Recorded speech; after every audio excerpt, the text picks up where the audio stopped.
حضور علیہ السلام کی آمد شریفہ سے پہلے جو زمانہ تھا اسے زمانہ جاہلیت کہتے ہیں۔ اسے کیا کہتے ہیں؟ بولیے اونچی آواز سے، زمانہ جاہلیت کہتے ہیں۔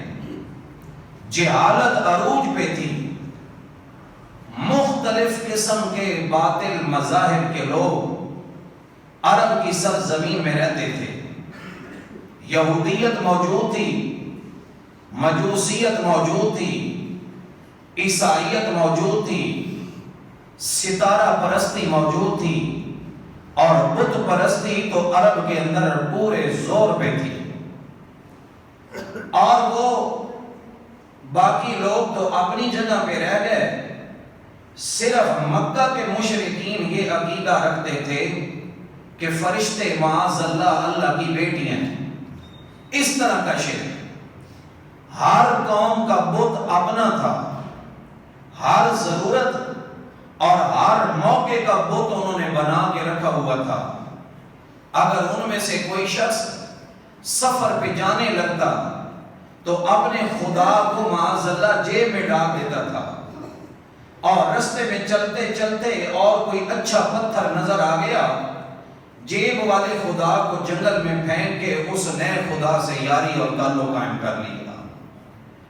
اتنی جہالت تھی ان کے اندر، قتل و غارت عام تھی، معمولی باتوں پر 40 سال 50 سال لڑائیاں ان کا معمول بن چکا تھا۔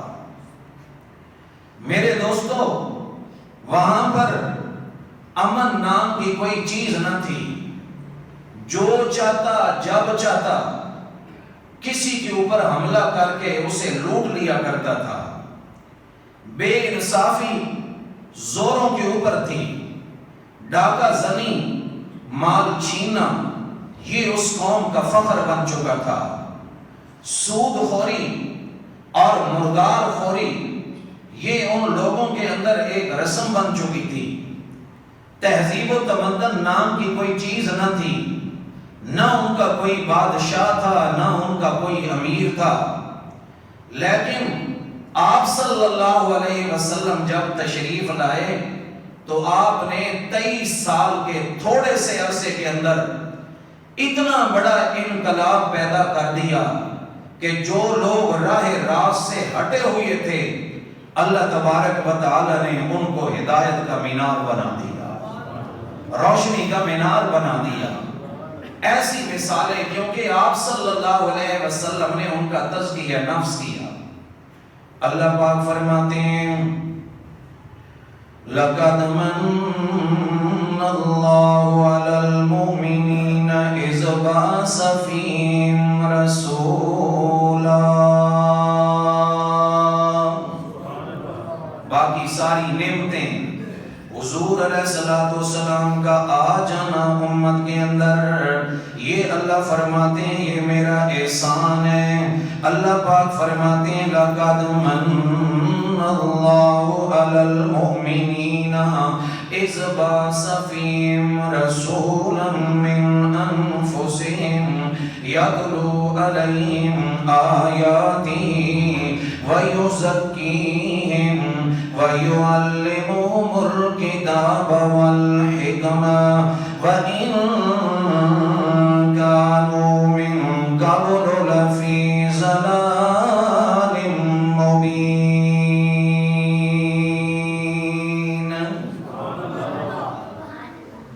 اللہ پاک فرماتے ہیں لَقَدْ مَنَّ اللَّهُ عَلَى الْمُؤْمِنِينَ، بے شک اللہ نے ایمان والوں پر یہ احسان فرمایا ہے۔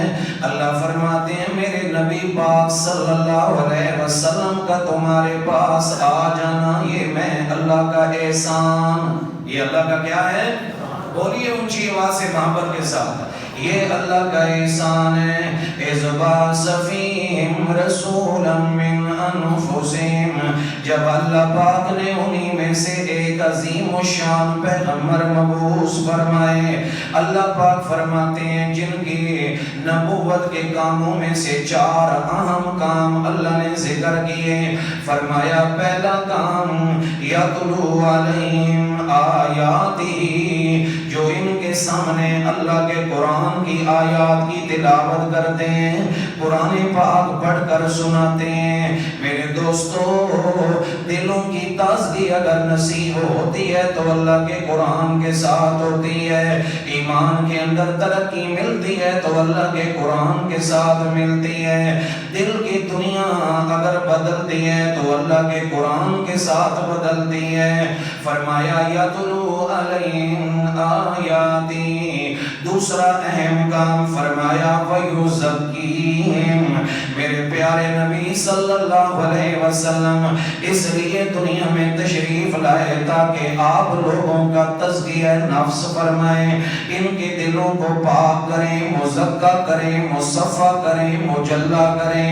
اللہ کے نبی صلی اللہ علیہ وسلم نے تھوڑے سے عرصے کے اندر اتنی محنت فرمائی کہ وہ لوگ جو پہلے فسق و فجور کے اندر مبتلا تھے، گمراہی کے پرلے درجے کے اندر پہنچے ہوئے تھے، خود قرآن نے دو مقام پہ فرمایا، ایک مقام پہ فرمایا وَإِن كَانُوا مِن قَبْلُ لَفِي ضَلَالٍ مُّبِينٍ، اگرچہ وہ لوگ آپ صلی اللہ علیہ وسلم سے پہلے کھلی گمراہی کے اندر مبتلا تھے، ایک مقام پہ فرمایا وَإِن كَانُوا مِن قَبْلُ لَفِي ضَلَالٍ بَعِيدٍ، کہ وہ لوگ پرلے درجے کی گمراہی کے اندر مبتلا تھے، لیکن جس وقت اللہ کے پیارے پیغمبر صلی اللہ علیہ وسلم تشریف لے آئے، آپ نے اتنی محنت کی، دلوں کو اتنا سوارا، دلوں کو اتنا نکھیرا، دلوں کے اوپر اتنی محنت کی اللہ کے پاک پیغمبر صلی اللہ علیہ وسلم نے کہ وہ لوگ اپنے زمانے کے سب سے اونچے لوگ بن گئے۔ اللہ پاک کے پاک پیغمبر صلی اللہ علیہ وسلم نے خود فرمایا خیر القرون قرنی ثم الذین یلونہم ثم الذین یلونہم، لوگوں سارے زمانوں سے بہترین زمانہ میں محمد رسول اللہ کا زمانہ ہے صلی اللہ علیہ وسلم۔ فرمایا جو میرے زمانے کے لوگ ہیں یہ فرمایا سارے زمانوں کے لوگوں سے افضل ہیں، یہ صحابہ کرام رضوان اللہ تعالیٰ علیہم اجمعین کا شان اور مقام ہے۔ پھر فرمایا ثم الذین یلونہم ثم الذین یلونہم، پھر فرمایا وہ زمانہ جو میرے زمانے کے ساتھ ملا ہوا ہے، پھر وہ زمانہ جو زمانے کے ساتھ ملا ہوا ہے، مراد صحابہ کرام کا دور ہے، تابعین اعظام کا دور ہے۔ پہلے وہ لوگ پرلے درجے کی گمراہی کے اندر تھے، جب آمنہ کے لال صلی اللہ علیہ وسلم تشریف لے آئے پھر وہی لوگ سب سے اعلیٰ بن گئے، وہی لوگ سب سے، بولیے اونچی آواز کے ساتھ، یہ اللہ کے پاک پیغمبر صلی اللہ علیہ وسلم کی محنت ہے۔ پہلے وہ لوگ ایسے تھے کہ اللہ رب العالمین کا ذکر بالکل بھی زبان پہ نہیں آتا تھا، اللہ کا ذکر وہ نہیں کرتے تھے، اللہ کے ذکر سے غافل تھے۔ جس اللہ نے پیدا کیا اس اللہ کی تسبیح اور پاکی بیان نہیں کرتے تھے، بلکہ حج جیسی اہم عبادت کے موقع پر بھی وہ اپنے آباء و اجداد کے تذکرے کرتے تھے۔ اللہ پاک نے فرمایا فَاذْكُرُوا اللَّهَ كَذِكْرِكُمْ آبَاءَكُمْ، فرمایا اللہ کا ذکر کم از کم اتنا تو کر لیا کرو جتنا اپنے آباء و اجداد کا ذکر کرتے ہو، ان کی جرت و بہادری کے واقعات آج جیسے عام موقع پر بھی تم بڑے فخر سے بیان کرتے ہو۔ لیکن جس وقت اللہ کے نبی صلی اللہ علیہ وسلم اس دنیا کے اندر تشریف لائے، اللہ کے نبی صلی اللہ علیہ وسلم نے ان کے دلوں پہ اتنی محنت فرمائی، اتنی اللہ کی یاد پیدا کی کہ اللہ پاک نے خود پھر ان کی تعریف فرمائی۔ اللہ نے فرمایا رجال اللہ تلہیم تجارت ولا بیع عن ذکر اللہ، اللہ پاک نے فرمایا یہ وہ لوگ ہیں کہ جن کو تجارت اور سودا گری بھی اللہ کے ذکر ذکر سے اور اللہ کی یاد سے غافل نہیں کرتی۔ فرمایا یہ کاروبار کے اندر بھی لگے ہوئے ہیں، تجارت کے اندر بھی لگے ہوئے ہیں، تب بھی ان کا دل اللہ کا ذکر کر رہا ہے، دل اللہ پاک کی طرف متوجہ ہے۔ اللہ پاک نے ایک مقام پہ فرمایا الذین یذکرون اللہ قیاما وقعودا وعلی جنوبہم، فرمایا یہ وہ لوگ ہیں یذکرون اللہ قیاما وقعودا، کبھی کھڑے ہو کر اللہ کا ذکر کرتے ہیں، کبھی بیٹھ کر اللہ کا ذکر کرتے ہیں، وَعَلَى جُنُوبِهِمْ، اور کبھی پہلوؤں کے بل اللہ کا ذکر کرتے ہیں۔ یہ آپ صلی اللہ علیہ وسلم کی آمد شریفہ کے بعد ان کا حال ہو گیا۔ اسی طرح میرے دوستو دیکھو، پہلے ان کی حالت یہ تھی کہ جب ان کے سامنے ایک اللہ پاک کی توحید بیان کی جاتی، ایک اللہ کا نام لیا جاتا، وہ لوگ آگے سے چڑھتے تھے، ناراض ہوتے تھے، ان کے دل بالکل منقبض ہو جایا کرتے تھے۔ لیکن جب اللہ کے ساتھ غیروں کا ذکر ہوتا تھا اس وقت وہ بڑے خوش ہو جایا کرتے تھے۔ یہ زمانے جاہلیت کی بات ہے۔ اللہ پاک نے نقشہ کھینچا وَإِذَا ذُكِرَ اللَّهُ وَحْدَهُ اشْمَأَزَّتْ قُلُوبُ الَّذِينَ لَا يُؤْمِنُونَ بِالْآخِرَةِ وَإِذَا ذُكِرَ الَّذِينَ مِن دُونِهِ اذا هم يستبشرون۔ اللہ پاک فرماتے ہیں وَإِذَا ذُكِرَ اللَّهُ وَحْدَهُ، جب ان کے سامنے ایک اللہ پاک کا ذکر کیا جاتا ہے، اللہ کی توحید بیان کی جاتی ہے، اللہ کی وحدانیت کا مسئلہ بیان کیا جاتا ہے، اشمأزت قلوبہم، ان کے دل بڑے تنگ ہو جاتے ہیں، یار یہ کون سا مسئلہ بیان کیا جا رہا ہے۔ اللہ پاک فرماتے ہیں وَإِذَا ذُكِرَ الَّذِينَ مِن دُونِهِ اذا هم يستبشرون، اور جب اللہ کے ساتھ غیروں کے تذکرے کیے جاتے تھے، جب اللہ کے سوا اور معبودوں کی کوئی بات کرتا تھا اس وقت یہ بڑے خوش ہو جایا کرتے ہیں۔ اللہ پاک نے فرمایا یہ ساری کی ساری ان کے اندر باتیں موجود تھیں، لیکن میرے دوستو جب آمنہ کے لال سیدنا محمد مصطفیٰ محبت کے ساتھ کہہ دو صلی اللہ علیہ وسلم اس دنیا کے اندر تشریف لے آئے، کتنا بڑا انقلاب برپا ہو گیا۔ اللہ پاک نے ان کے دلوں کو کیسے بدلا، اللہ پاک نے یہ بات بھی قرآن مقدس کے اندر ذکر کی۔ اللہ پاک فرماتے ہیں اذا ذکر اللہ وجلت قلوبہم، جب ان کے سامنے اللہ کا نام لیا جاتا ہے، یہ جو کلمہ پڑھنے والے آپ کے صحابہ ہیں، جب ان کے سامنے اللہ کا ذکر کیا جاتا ہے، اللہ پاک فرماتے ہیں اس وقت وجلت قلوبہم، ان کے دل تھر جاتے ہیں۔ ان کے دل کیا ہو جاتے ہیں؟ یہ کیسے انقلاب پیدا ہوا؟ پہلے والا دور کیسے، بعد میں آنے والا کیسے، یہ ساری مثالیں ہیں میرے دوستو اسلام کے اندر۔ فرمایا پہلے اللہ کا وحدانیت کا مسئلہ سن کے فرمایا ان کے دل تنگ ہو جاتے تھے، اب وجلت قلوبہم، ان کے دل نرم ہو جاتے ہیں، اللہ پاک سے ڈرتے ہیں ان کے دل۔ وَإِذَا تُلِيَتْ عَلَيْهِمْ آیاتُهُ زَادَتْهُمْ ایمانا، اور جب ان کے سامنے اللہ کے قرآن کی آیات تلاوت کی جاتی ہیں ان کا ایمان اور بڑھ جاتا ہے۔ وَإِذَا تُلِيَتْ عَلَيْهِمْ آیَاتُهُ زَادَتْهُمْ ایمانا، جب ان کے سامنے اللہ کے قرآن کی آیات کی تلاوت کی جاتی ہے فرمایا زَادَتْهُمْ ایمانا، ان کا ایمان بڑھ جاتا ہے۔ اللہ پاک نے فرمایا آؤ نہ دیکھو پہلے یہ لوگ کیسے تھے اب کیسے ہو گئے ہیں، یہ ساری کی ساری تبدیلی آئی ہے۔ آمنہ کے لال صلی اللہ علیہ وسلم کی محنت یمن سے آئی ہے. حضور علیہ السلام کی وجہ سے اللہ پاک نے یہ عظیم انقلاب ان کے اندر پیدا کیا ہے.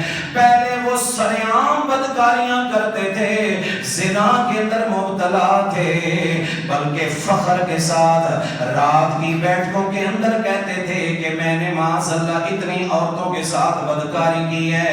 دوسرا کہتا میں نے اتنی عورتوں کے ساتھ برا کام کیا ہے. پہلے ان کی حالت یہ تھی, لیکن جس وقت پیارے آقا صلی اللہ علیہ وسلم تشریف لے آئے, اتنے پاکیزہ بن گئے کہ پھر وہ اپنی نظر اٹھا کے بھی غیر محرم کی طرف دیکھنا گوارا نہیں کرتے تھے. آئیے نہ دیکھیے, حاتم تائی کی بیٹی ہے, حضرت نبی پاک صلی اللہ علیہ وسلم کے پاس آئی ہے, قیدی بن کے آئی ہے. اللہ کے نبی صلی اللہ علیہ وسلم نے قیدیوں کے اندر حاتم تائی کی بیٹی کو ننگے سر دیکھا. آپ صلی اللہ علیہ وسلم نے اپنی تطہیر والی چادر اتار کے اس عورت کے حوالے کی, فرمایا یہ اپنے سر کے اوپر کر لو. صحابہ کرام نے عرض کیا یا رسول اللہ صلی اللہ علیہ وسلم, یہ تو ایک کافر کی بیٹی ہے. میرے پیارے نبی صلی اللہ علیہ وسلم نے فرمایا بیٹی بیٹی ہوتی ہے, چاہے وہ کافر کی بیٹی کیوں نہ ہو. اللہ کے نبی صلی اللہ علیہ وسلم ایک کافر کی بیٹی کو بھی چند لمحوں کے لیے ننگے سر دیکھنا برداشت نہ کرتے تھے. میرے دوستو, آج ہماری مائیں بہنیں بیٹیاں بازاروں میں ننگے سر گھوم پھر کر سفر کرتی ہیں, خرید و فروخت کرتی ہیں, اور پھر ہم کہتے ہیں کہ ہم عاشق رسول ہیں. اگر ہمیں اللہ کے نبی صلی اللہ علیہ وسلم کے ساتھ پیار ہے, اور یقیناً پیار ہے, تو میرے دوستو پھر ہمیں کام وہ کرنے ہیں جو آقا علیہ السلام کو محبوب بھی ہیں, آپ کو پسند بھی ہیں. اللہ ہمیں آپ کا اتباع نصیب فرمایا. اونچی آواز سے کہہ دو. اسی حاتم تائی کی بیٹی کو اللہ کے نبی صلی اللہ علیہ وسلم نے چند صحابہ کے ساتھ روانہ فرمایا. آپ نے فرمایا میرے صحابہ جاؤ, اس کا چونکہ بھائی بھاگ گیا ہے, والد فوت ہو گیا ہے, اس کو اپنے گھر میں چھوڑ گیا ہو. کئی دن کئی راتوں کا سفر ہے. صحابہ کرام گئے, جس وقت گھر پہنچی حاتم تائی کی بیٹی صفانہ جس وقت گھر پہنچتی ہے, بھائی اس وقت گھر میں آ چکا تھا. اس نے پوچھا, پہلا سوال یہ کیا, صفانہ مجھے یہ بتاؤ کہ تم کیسے بچ کے آ گئی ہو, راتوں کا بھی سفر دن کا بھی سفر, کیسے تم پہنچی ہو گھر میں عزت بچا کے. آگے سے وہ کہنے لگی رب کعبہ کی قسم ہے, میں نے اتنے حیا والے لوگ کبھی اپنی زندگی میں نہیں دیکھے جو نبی کے صحابہ کو دیکھا ہے. کن کو دیکھا ہے, بولی اونچی آواز سے. نبی پاک صلی اللہ علیہ وسلم کے میں نے صحابہ کو جو دیکھا ہے. آگے سے تڑپ کے کہنے لگی میرے بھائی رب کعبہ کی قسم, میں اتنی تیرے گھر کی چار دیواری کے اندر محفوظ نہیں تھی جتنی صحابہ کے ہاتھوں میں محفوظ تھی. یہ انقلاب کیسے آیا؟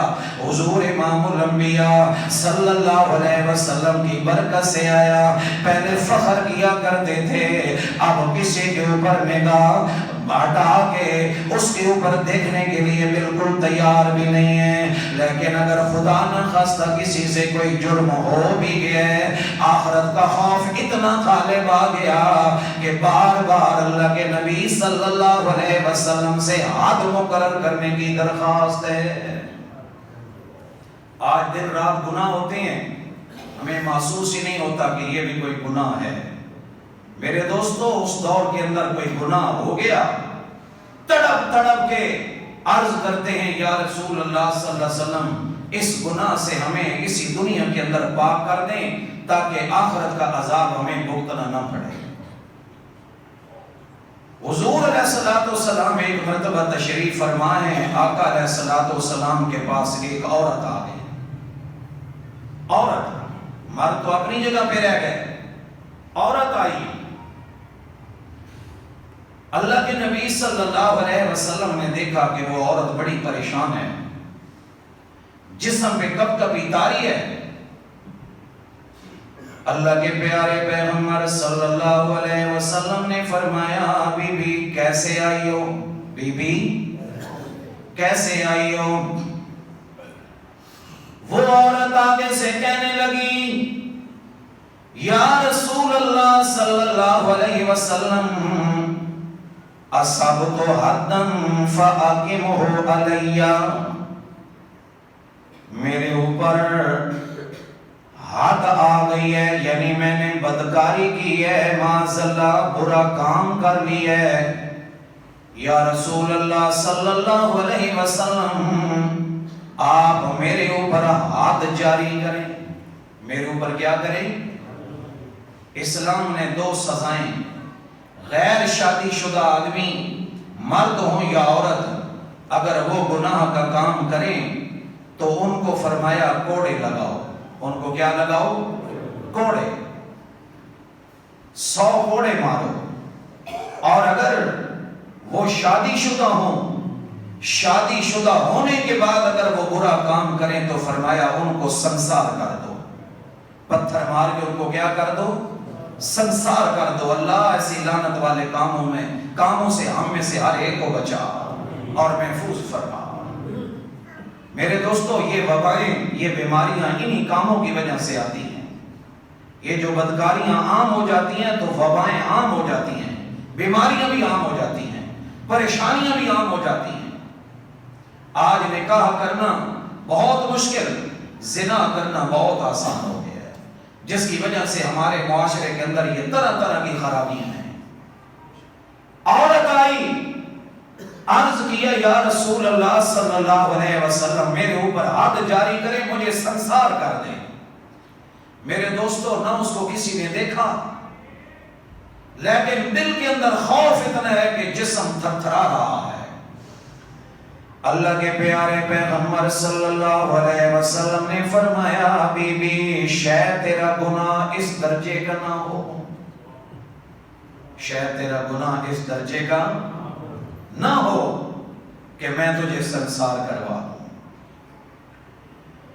رو کے عرض کرنے لگی یا رسول اللہ صلی اللہ علیہ وسلم میرے اوپر حد جاری کریں، کیونکہ مجھ سے یہ گناہ پوری طرح سرزد ہو گئے ہیں۔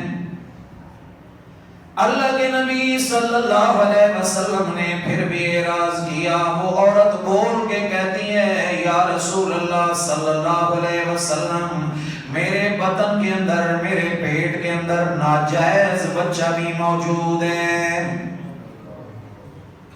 اللہ کے پیارے پیغمبر صلی اللہ علیہ وسلم نے فرمایا بی بی جا واپس چلی جا، جب اس بچے کی پیدائش ہو جائے پھر میرے پاس آنا، اب میں تیرے اوپر ہاتھ جاری نہیں کر سکتا۔ وہ عورت روتے ہوئے واپس چلی گئی، اس بات پہ رو رہی ہے کہ اگر میری موت آ گئی، میرے اوپر دنیا کے اندر سزا نہ آئی، آخرت کی سزا میں کیسے بھگت سکتی ہوں؟ روتے ہوئے واپس چلی گئی۔ ایک ایک دن کے اندر، ایک ایک رات کے اندر بار بار سوچتی ہے کہ کہیں میرے اوپر موت نہ آ جائے۔ اللہ کا کرنا ایسا ہوا، وہ بچہ پیدا ہو گیا۔ معصوم بچے کو چھاتی کے ساتھ لگا کے اللہ کے نبی صلی اللہ علیہ وسلم کی خدمت میں آ گئی، عرض کرتی ہے یا رسول اللہ صلی اللہ علیہ وسلم میرے اوپر آپ حد جاری فرمائیں۔ اللہ کے نبی صلی اللہ علیہ وسلم نے فرمایا بی بی جا واپس چلی جا، اس بچے کو جا کے ابھی پوری جو مدت ہے دودھ پلانے کی دودھ پلا، پھر میرے پاس آ جانا۔ تھوڑا سا عرصہ گزر گیا، وہ عورت پھر آئی روتے ہوئے لجاجت کے ساتھ عرض کرتی ہے یا رسول اللہ صلی اللہ علیہ وسلم آپ مہربانی فرمائیں میرے اوپر حد جاری کریں، کہیں ایسا نہ ہو کہ میرے اوپر موت آ جائے اور میں آخرت کے عذاب کو یا رسول اللہ برداشت نہیں کر سکتی، عذاب قبر کو بھی برداشت نہیں کر سکتی، دنیا کی سزا کو بھگتنا میرے لیے آسان ہے، آخرت کی سزا بہت شدید ہے، میرا نازک جسم ہے۔ یا رسول اللہ صلی اللہ علیہ وسلم آپ میرے اوپر ہاتھ جاری فرمائیں۔ اللہ کے نبی صلی اللہ علیہ وسلم نے فرمایا بی بی دودھ پلا کے واپس آ جانا۔ اب آئیے، گھر سے روٹی کا ایک ٹکڑا بھی بچے کے ہاتھ میں تھمایا ہوا ہے، علامت اور نشانی کے طور پہ عرض کرتی ہے یا رسول اللہ صلی اللہ علیہ وسلم دیکھیں نا، بچے نے دودھ چھوڑ کے روٹی کھانا شروع کر دی ہے۔ اللہ کے نبی صلی اللہ علیہ وسلم نے صحابہ سے فرمایا ٹھیک ہے، لے جاؤ ایک کھلے میدان کے اندر اس عورت کے اوپر ہاتھ جاری کر دو، اس کو سنسار کر دو۔ جس وقت سنسار کر دیا گیا، صحابہ کرام نے اطلاع دی، اللہ کے نبی صلی اللہ علیہ وسلم خود تشریف لے گئے۔ آپ صلی اللہ علیہ وسلم نے اس عورت کا جنازہ خود پڑھایا، اس عورت کا جنازہ خود پڑھایا۔ اللہ کے نبی صلی اللہ علیہ وسلم نے، باقی سارے صحابہ خاموش ہیں، لیکن حضرت عمر رضی اللہ تعالیٰ عنہ آگے بڑھے، عرض کیا یا رسول اللہ صلی اللہ علیہ وسلم تصلی علیہا وقد زنت، یا رسول اللہ صلی اللہ علیہ وسلم آپ نے ایک زانیہ عورت کا نماز جنازہ پڑھا دیا ہے۔ اللہ کے نبی صلی اللہ علیہ وسلم نے فرمایا عمر میری بات سنو، آخرت کا خوف اتنا غالب تھا، اتنی سچے دل کے ساتھ توبہ کی اس عورت نے، اے عمر اگر اس کی توبہ کو پورے اہل مدینہ میں تقسیم کر دیا جائے، اس کی توبہ پھر بھی اونچی ہے۔ میرے دوستو، یہ انقلاب کیسے پیدا ہوا؟ حضور علیہ السلام کی آمد شریفہ کے ساتھ ہوا۔ اللہ پاک ہم سب کو اللہ کے نبی صلی اللہ علیہ وسلم کا سچا اتباع نصیب فرمائے۔